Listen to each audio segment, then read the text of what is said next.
My name is Dr. Liron Lavi. I'm a research fellow with the Y&S Nazarian Center for Israel Studies at UCLA, and I'm specializing in elections, representation, and democracy in Israel. The Bennett Coalition was an unprecedented one. It combined 8 very different parties in the Israeli Knesset: right parties, left parties, Jewish, Arab, religious, secular, with very little in common in terms of policy positions. Um, the prospect of this coalition wasn't too positive to begin with, or too optimistic to begin with, because they were so different, and they all came together really with the one aim of ousting Benjamin Netanyahu from the prime minister office, which they did. And so this coalition hung in there for a while and governed Israel, but it started to erode gradually, with some member of the coalition, crucially from Bennett's party, leaving the coalition. And then about 2 months ago, the coalition lost the very narrow majority it has had in the Knesset, in the Israeli parliament. And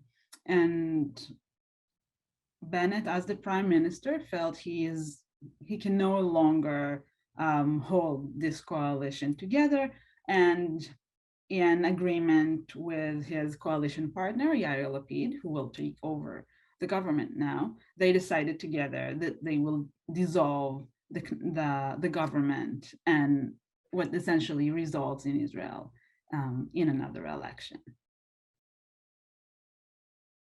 So Yair Lapid will be the caretaker prime minister for the meanwhile, until the next election take place, and actually until a next government will be formed. And based on Israel's recent experience with frequent election and inability to form government, that could potentially take some time. So he might spend some substantial amount of time in the prime minister office, which will be a first time for him, and his really first chance in proving himself in the big league. He's already established himself as the leader of the center-left bloc in Israel, but now as a prime minister, as I said, it's really his chance to show that he can make it in the big league with some policy decisions, and Biden's upcoming visit in Israel is certainly one of them. That being said, as the coalition that he's coming from was so narrow and lost its majority, so in terms of actual bills that he can pass, he is very, very limited in his power, because his allies doesn't have a majority in the Knesset. So it's really about him proving his leadership, but not so much in terms of making actual policy changes or new policy directives.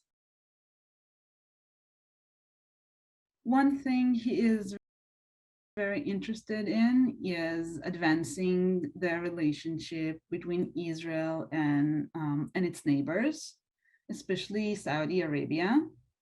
Netanyahu has under his belt the Abraham Accords, and Yair Lapid would really want some substantial, not as far as agreement maybe, but a substantial change with a big country like Saudi Arabia. Also, like in the US, Israel too is facing inflation and economic issues. So you will want to show that he's able to deal with that.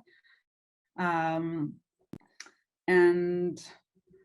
overall, to prove that he's able to manage and lead the country.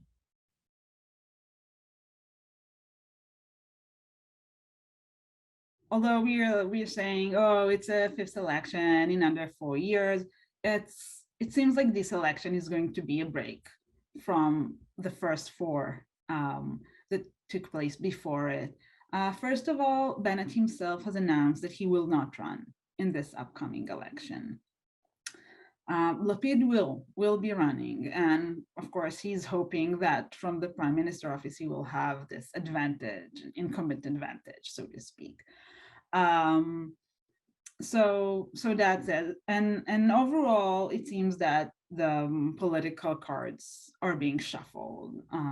For example, two parties in the current coalition, Benny Gantz's Blue and White Party and the right-wing party New Hope, are joining forces and have announced that they will run together in this election. It seems that the right-wing, extreme right-wing party of Itamar Ben-Gvir is going to become stronger in the next Knesset, and of course Benjamin Netanyahu, who was ousted from the prime minister office, but did everything he could and everything in his power to dissolve this coalition, and in many respects has obviously succeeded. He will be fighting to get right-wing voters out to vote and win back the prime minister office. Now, that is not going to be an easy aim or an easy thing to achieve, as we saw in the last four election, because in Israel, it's not enough to be the largest party that wins in the election. This party needs to form a coalition with a majority of seats in the Knesset, so 61 seats. And Netanyahu didn't have that in the past four election, and it's unclear if he will be able to, if he will have it after this next election. No doubt he will do whatever he can to achieve that. But again, the election are on November 1st, and only after that, the process of coalition formation will start. So we have a good few months ahead of us before we'll have a little bit more clarity on Israel's political future.